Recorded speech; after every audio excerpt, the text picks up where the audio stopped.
Ya, di segmen ini pertama saya ke Pak Dwi. Pak Dwi sebagai pelaku usaha, masukan Anda soal permasalahan ini apa? Singkat saja.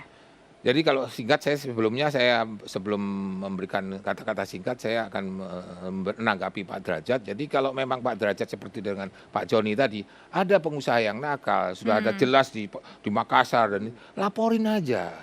Jadi jelas kita buat hukum sebagai panglima di negeri ini gitu.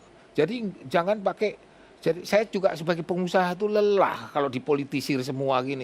Data yang jelas kalau itu laporin, hukum yang jalan. Nah kalau mengenai tadi tadi ada informasi yang jelas.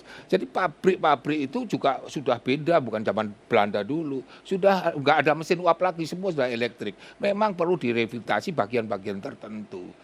Jadi kata saya terakhir untuk pengusaha itu intinya gimana bisa running, bisa untung, bisa profit. Untung atau profit sama aja ya, bisa profit dan bisa membayar gaji karyawan yang UMR tiap tahun naik, kita bisa mensejahterakan karyawan, kita bisa ekspor untuk bisa berbagi kepada negara ini untuk meningkatkan devisa. Itu niat baik. Jadi jangan sampai kita itu punya masalah.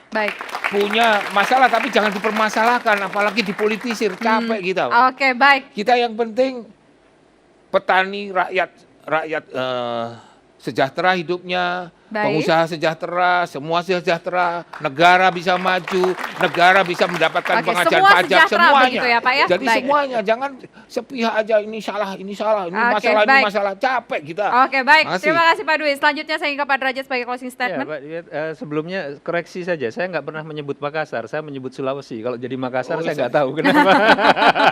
Langsung spesifik sendiri ya. Begini, masalah gula ini, kita mendengar dari petani tebu di Cirebon, di Rembang, kemarin Mas Andi di Lumajang, kemudian di Kediri, di Tulungagung, di banyak daerah di Jawa, itu semuanya menjerit. Ya, jadi kebijakan pergulaan kita itu sekarang tidak menguntungkan petani. Diakui atau tidak, itu faktanya. Kemudian di sisi lain, siapa yang diuntungkan? Saya ulangi lagi, ya itu tadi, importir produsen. Oke, baik. Itu yang memperoleh keuntungan gede. Kemudian yang terakhir, kita belum mempunyai kebijakan yang secara tegas merombak mentalitas cari duit cepat, cari untung cepat melalui impor. Itu yang nggak ada sekarang. Oke, baik. Silakan Bang Joni. Ya, kalau kita untuk jangka pendek, suka atau tidak suka, kita masih membutuhkan ya importasi untuk mengisi kekurangan produksi dalam negeri. Nah, Pak Joko Widodo ya itu akan tetap meneruskan kebijakannya untuk memastikan nilai tukar petani tebu dari waktu ke waktu membaik, sekaligus meningkatkan produksi di dalam negeri secara bertahap.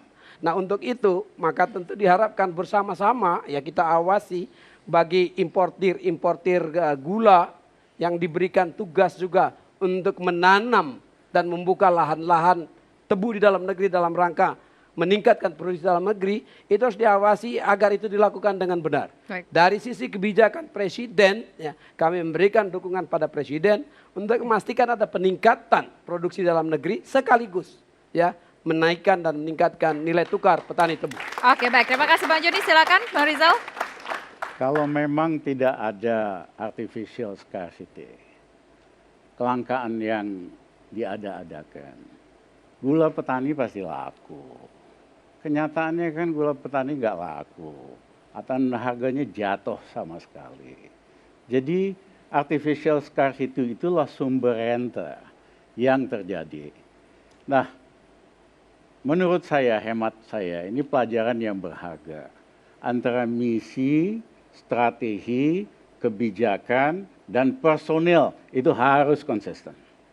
Kalau pemimpin visinya ngomong begini, strateginya ke sebelah sana, ya kan, polisinya ke sebelah sana, personilnya, jiwanya kebalikannya, ya inilah yang terjadi. Indonesia jadi importir gula paling besar hari ini di dunia.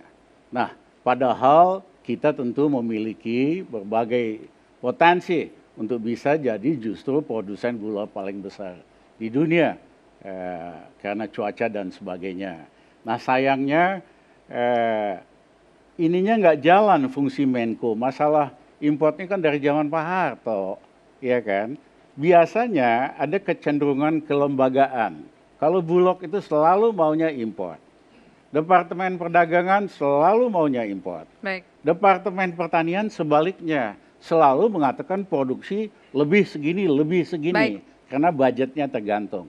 Nah, penengahnya biasanya Menko-nya yang menetapkan angka perlu import apa enggak. Ya kan, waktu saya Menko, saya lihat nggak perlu import beras, 2 tahun nggak ada import beras sama sekali, dan cukup. Nah, ini fungsi Menko-nya kagak jalan. Nggak jalan karena memang, wah nggak usah ngomongin lah. Saya kira diketawain aja, Oke. bobot nggak punya, Baik, academic baik. week, iya kan? Sehingga apa? Pelajaran buat siapapun presiden yang akan datang.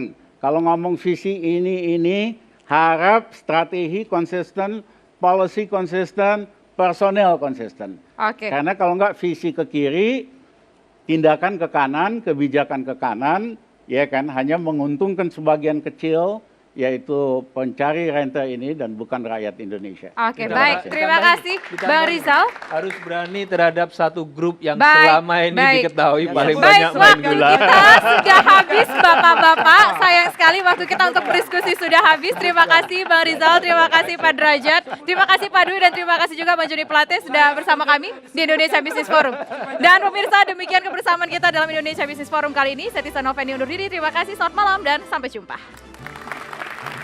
Terima kasih Bang.